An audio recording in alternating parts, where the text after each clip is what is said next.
Welcome back खवातीन औज़ात। अब बात करेंगे पाक भारत कशीदगी के बाद पाकिस्तान की माशी सूरत हाल पर कितना इसका असर पड़ेगा। वज़ीर ख़जाना मोहम्मद औरंगज़ेब ने रॉयटर्स को इंटरव्यू देते हुए बताया कि पाक भारत कशीदगी के मुआशी नुकसानात कम होंगे, इसे मौजूदा माली सूरत हाल में एडजस्ट किया जा सकता है। वज़ीर ख़जाना का मज़ीद कहना था कि अमरीका की पाक भारत कशीदगी में मदद की बड़ी वजह तिजारत थी। पाकिस्तान को तकरीबन $3 अरब के तिजारती सरप्लस की वजह से 29% टैरिफ का सामना है। IMF की जानिब से $7 अरब के बेल आउट पैकेज में $1 अरब की इजाफी किस्त आज इस्लामाबाद पहुंच जाएगी और IMF ने मौसमियाती लचक के लिए $1 अरब का नया कर्जा भी मंजूर कर लिया। इस सारी सूरत हाल पे आज हम गुफ्तगू करेंगे। जी हाँ, और इस सूरत हाल पर गुफ्तगू करने के लिए हम मिल चुके हैं डॉक्टर कैस असलम साहब। बहुत शुक्रिया, माहिर माशियात हैं आप। सर, सबसे पहले तो ये बताएं कि जिस तरह से हसनैन ने भी जिक्र किया और हमें भी बताया कि जो जंग की सूरत हाल रही उसमें जितना नुकसान हुआ, पहले तो हमें ये भी बताइएगा। दूसरा ये कि कल हमने देखा कि पाकिस्तान स्टॉक एक्सचेंज जो है उसमें 100 इंडेक्स का पहले तो गिरना फितरी था क्योंकि ज़ाहिर जंग के हालात थी, लेकिन जब हमने जवाब दिया, वाह वाह हुई, दुनिया ने वाह वाह की, तो उसका बढ़ना भी फितरी था। सारी सूरत हाल को आप कैसे मॉनिटर कर रहे हैं? शुक्रिया, बहुत बहुत बहुत। लेकिन जी बात यह है कि नुकसान तो जंग में होता है और हुआ है, मगर ज़्यादातर हमारी जो आज़ाद कश्मीर में सिविलियन ठिकाने हैं, बहावलपुर में मिलिट्री ठिकानों पे बहुत कम नुकसान हुआ है।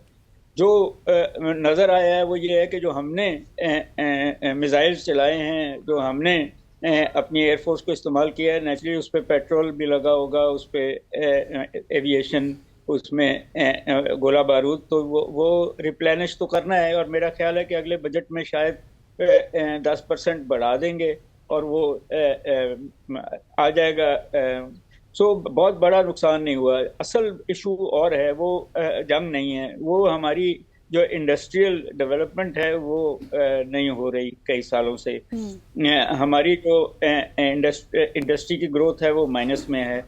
हमारी एग्रीकल्चर जो ठीक थी उसमें थोड़ा सा मसला बारिशें ना होने का है, मगर अब शायद बारिशें भी हो गई हैं। तो और हमारी सर्विस सेक्टर जो है, जो 52% GDP में देती है, उसको कोई प्रॉब्लम नहीं है।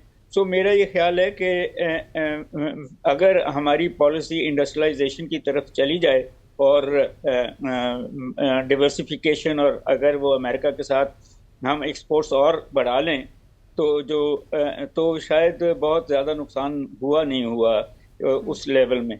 But at the same time जंगे जो हैं और आपकी जो स्टॉक मार्केट है, आपके जो इन्वेस्टर्स हैं, उन्होंने दिखा दिया कि वो जंग बंदी के बाद जो स्टॉक मार्केट ऊपर गई है कि उन्होंने पॉजिटिव लिया है पीस को। तो आई थिंक कि चीज़ें अगर एक सीरियस पॉलिसी ऑफ इंडस्ट्रियलाइजेशन आ जाए और छोटे कारोबारियों को कोई एक्सपोर्ट करने का मौका दे दिया जाए तो चीज़ें बिल्कुल बेहतरी की तरफ और बेहतरी की तरफ चली जाएंगी। बिल्कुल ऐसी है। डॉक्टर साहब, पाकिस्तान की तो हम बात कर रहे हैं, पाकिस्तान के हवाले से आगे भी बात करेंगे, लेकिन इंडिया की अगर बात की जाए तो इंडिया काफ़ी मौशी तौर पे स्टेबल था। इस जंग के बाद इंडिया की मईशत को कोई असर होता हुआ देख रहे हैं आप? देखें, बात यह है कि इंडिया ने 2-3 चीज़ें हुई हैं, उनका भी तो असला इस्तेमाल हुआ है और बहुत ज़्यादा। उन्होंने वो जो ड्रोन इजराइल से लिए थे, हमने बहुत सारे मार गिराए हैं। उन्होंने उनके जहाज़ जो थे रूस और फ्रांस से लिए हुए, हमने कुछ मार गिराए हैं। उन्होंने भी असला चलाया है। तो इन दैट कॉन्टेक्स्ट, मगर जो असल इशू है वो ये है कि उनका जो फेस था उसमें बहुत ज़्यादा ठोस पहुंची है, और अंदरूनी भी और बैरूनी तौर पे हम ये तो नहीं कह सकते कि एब्सोल्यूट शिकस्त हुई है, मगर जो वो प्राइड थी उनकी वो शटर हो गई है, जिसकी वजह से शायद इन्वेस्टमेंट में भी प्रॉब्लम आए और जिसकी वजह से जो है उनकी इकोनॉमी जो 5th लार्जेस्ट इकोनॉमी बन रही थी उसमें भी हो। मगर इंडिया के बारे में एक और बात जो बहुत इंपॉर्टेंट है वो पता होनी चाहिए कि largest in the world poverty line के नीचे 624 मिलियन लोग पॉवर्टी लाइन के नीचे हैं, और हिंदुस्तान ने उनके बारे में कुछ नहीं किया हुआ। हालांकि ख़ास लेवल पे वहाँ एजुकेशन भी है, इंडस्ट्रियलाइजेशन भी है। तो और दूसरी बात जो राहुल गांधी साहब ने कही है उनकी पार्लियामेंट में, वो भी इम्पोर्टेंट है कि हिंदुस्तान ने इस लड़ाई में पाकिस्तान और चीन की दोस्ती और बेहतर कर दी है, और दोनों हिंदुस्तान के एडवर्सरीज हैं। बिल्कुल। और जो चाइनीज टेक्नोलॉजी है, सो मैं ये समझता हूँ कि उनकी जो शैटर हुआ है, जो कॉन्फिडेंस है इन्वेस्टर्स का कितना हुआ है वो मुझे नहीं पता, मगर कौम का और उनकी गवर्नमेंट का इस लेवल पे शैटर हुआ है। उनको ये करना ही नहीं चाहिए था। मेरा हमेशा से ख्याल है कि डिप्लोमेसी जो है वो ज़्यादा बेहतर रहती है। ये जंग के जो छोटे छोटे ये जो गरूर है होता है वो हमने तोड़ा है, और शायद उसका खासे सालों तक असर हो। इन दैट कॉन्टेक्स्ट उनकी स्टॉक मार्केट नीचे भी गिरी, तो वो भी नज़र आ रहा है कि बिल्कुल हिंदुस्तान को नुकसान हुआ है। बिल्कुल सर, अब किसका कितना नुकसान हुआ जंग में ये तो हमने डिस्कस किया। थोड़ा सा आगे बढ़ते हैं। मुझे ये बताइएगा कि सर अब बजट भी आने वाला है नेक्स्ट मंथ, तो हमारे बहुत से टारगेट्स होते हैं, लेकिन जो हमारा मेन टारगेट होता है वो हमारी आमदन यानी कि टैक्स कलेक्शन है। शायद हम उसको सही से उसका हदफ मुकर्रर नहीं करते। अगर वो मुकर्रर कर लिया जाए तो हमारे मसाइल भी हल हो जाए। और इस माली साल की अगर हम बात करें तो टारगेट हमें थोड़ा सा मुतनाज़ नज़र आया था, क्योंकि ज़ाहिर है उस तरह से रियलिस्टिक नहीं था। अगले माली साल के लिए हम क्या कुछ करने जा रहे हैं? क्या आम आवाम को रिलीफ मिलेगा, या फिर हम इस माली साल की तरह ही कुछ मतलब करेंगे, ओवर एम्बिशियस ही होंगे? देखें, मेरा नहीं ख्याल कि आम आवाम को उस तरीके से मिल सकता है। ये ठीक है कि बिजली के टैरिफ भी नीचे किए गए हैं, पेट्रोल भी स्टेबलाइज हुआ है, डॉलर भी स्टेबलाइज्ड है, बट जब तक मैंने आपसे की कि इंडस्ट्रियलाइजेशन नहीं होती, जब तक आपकी एक्सपोर्ट्स नहीं बढ़ती, ये चीज़ें जो आपने टैक्स की बात की है, तो इस साल जो है वो ऑलरेडी जो टैक्स पेयर्स थे उन पे ज़्यादा टैक्स लगा है। अगले साल हालांकि आपने देख लिया होगा कि एफबीआर में दो किस्म की वो रिफॉर्म्स हुई हैं।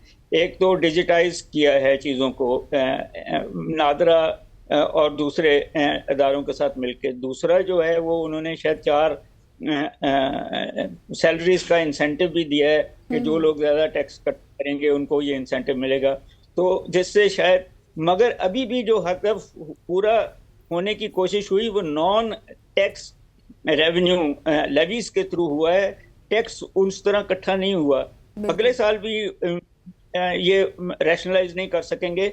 सारी कोशिश ये है कि जो नॉन टैक्स पेयर्स हैं, जो अमीर लोग हैं, उनको टैक्स लगाया जाए। दूसरी कोशिश ये है कि जो सेल्स टैक्स नहीं देते, रिटेल नहीं देते, हालांकि एग्रीकल्चर पे अब सारे सूबों ने टैक्स लगा दिया है IMF के कहने पे, मगर हम उस लेवल पे रैशनलाइज नहीं कर रहे। आप देखें कि पार्लियामेंटेरियंस ने अपनी तनख्वाहें कुछ 4 गुना ज़्यादा की हैं, इस कारें खरीदी गई हैं। ये सारे खर्चे जो हैं वो नेसेसरी नहीं हैं। आप जब तक जिस तरह कौम की मिनिमम वेज 37,000 रुपीज़ है, इसी तरह आपकी रैशनलाइज करें। ये नहीं हो सकता कि कुछ लोग कहें कि जी हम तो 80,000 रुपये जिंदा नहीं रह सक रहे और दूसरों को 37,000 से ज़्यादा। सर ये सारी बातें एक तरफ है, लेकिन जो हमारे वजीर खजाना है औरंगजेब साहब, वो तो हमें कहते हुए नजर आ रहे हैं कि हम कोशिश करेंगे कि हम IMF के इस प्रोग्राम से निकल जाएं। तो हम किस तरह निकलेंगे? इतने ज़्यादा कर्जे हम किस तरह से अदा करेंगे? हमारी टैक्स कलेक्शन नहीं है, हम उस तरह से इंडस्ट्री पे टैक्स नहीं लगाते, इंडस्ट्री हमारी ग्रो नहीं कर रही, तो किस तरह से चीज़ें बेहतर होंगी? देखें, ये इस किस्म के वादे मिनिस्टर्स ने, फाइनेंस मिनिस्टर्स ने, प्राइम मिनिस्टर्स ने कई सालों से, पिछले 50-60 सालों से कर रहे हैं, बिल्कुल। और हमें वो उस लेवल की नज़र नहीं आ रही। सो हम अंग्रेजी का वो एक है कि put your money where your mouth is. तो जब तक हमें ये नज़र नहीं आएगा कि पॉवर्टी एलिविएशन पे क्या किया है, डेवलपमेंट एक्सपेंडिचर बढ़ाया है या कम किया है, तो ये IMF के से निकलना जो है वो मुमकिन इसलिए नहीं है कि हम मेंबर हैं IMF के, हमारे पैसे पड़े हुए हैं IMF के पास। और ये बात तो सही है कि शायद हम कर्जे वापस, मगर चीन के कर्जे हमने शायद अभी वापस किए हैं थोड़े से, UAE के हमने देने हैं, सऊदी अरब के देने हैं। तो जो इंटरेस्टिंग बात यह है कि हमारा $3 बिलियन का सरप्लस है अमेरिका के साथ, तो हमें दूसरे मुल्कों के साथ भी अगर सरप्लस कर लें, चीन के साथ हमारा डिफिसिट है, तो हम ये कर सकते हैं। मैं ये कहता हूँ ट्रेड नॉट एड। जब तक आप ट्रेड को नहीं बढ़ाएंगे, डॉलर नहीं कमाएंगे, डॉलर नहीं बचाएंगे, ये तो वो रिफॉर्म्स के थ्रू होगा। एग्रीकल्चर रिफॉर्म्स चाहिए, इंडस्ट्रियल रिफॉर्म्स चाहिए, ब्यूरोक्रेटिक रिफॉर्म्स चाहिए, लीगल रिफॉर्म्स चाहिए, वाटर की रिफॉर्म्स चाहिए, बिजली की रिफॉर्म्स चाहिए। ये सारी, जिस तरह बैंकिंग सेक्टर में रिफॉर्म्स करके कितना रेजिलियंट बना दिया उसको, ये बाकी रिफॉर्म्स कर दें तो मेरा नहीं ख्याल कि डायरेक्शन जो है वो कोई बहुत बुरी होगी। मगर इन्वॉल्व करना पड़ेगा ना आपको प्राइवेट सेक्टर को मुख्तलिफ लेवल पे। सिर्फ वो 1% हैं लोग जो प्रोग्रेसिव एंटरप्रेन्योर्स हैं, वो बाकी तो बेचारे, हालांकि वो नीचे लाए हैं आप इंटरेस्ट रेट, मगर अभी भी शायद 11% पे हैं। 9%, 8% पे लाएंगे तो शायद छोटा कारोबारी भी। फिर आपको एक्सपोर्ट टैक्स उड़ाने पड़ेंगे, आपको आईटी के ऊपर बहुत इन्वेस्टमेंट करनी पड़ेगी आपको, ताकि आप वो सारे यंग जो एंटरप्रेन्योर्स हैं, नए एंटरप्रेन्योर्स हैं, वो आपको वो सकें, फिर ही ये सारी चीजें होंगी ना। बिल्कुल, इसी तरह से हमारी मैशत बेहतर हो सकती है। और सर, आपने एक बात बहुत अच्छी की कि जब भी कोई पीएम आता है तो उसकी पहली स्पीच ये होती है कि हम आईएमएफ के प्रोग्राम में नहीं जाएंगे, लेकिन बाद में फिर भी वैसा ही होता है। Thank you so much for joining us. Doctor Qais Aslam साहब हमारे साथ मौजूद थे। और नुकसान हुआ है पाकिस्तान का, इंडिया का इस जंग के दौरान, वो भी हमने डिस्कस किया। बजट आने वाला है, उस रिलेटेड भी गुफ्तगू किया। यहाँ पर लेंगे एक ब्रेक के बाद वापस आएंगे। Stay with us.